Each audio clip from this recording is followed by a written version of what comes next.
How to create a bulleted list in Microsoft Word. In this video, I'll show you how to create a bulleted list in Microsoft Word. Bulleted lists are useful when you want to organize items without implying a specific order. There are a couple of easy ways to create one. First, place your cursor where you want the list to begin. Type a dash or an asterisk, then press the spacebar. Word will automatically turn it into a bullet point.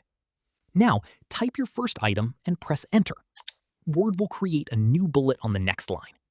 Continue adding your items, and when you're finished, press Enter twice to stop the list. You can also create a bulleted list from the Home tab. Go to the Home tab, find the Paragraph section, and click Bullets. Click the arrow next to bullets to choose from different bullet styles. Select the style you want, then start typing your list. Finally, if you already have text in your document, simply highlight it, go to the Home tab, and click Bullets. Word will automatically turn the selected text into a bulleted list. And that's how to create a bulleted list in Microsoft Word. If you found this helpful, click like, share, and subscribe for more such content.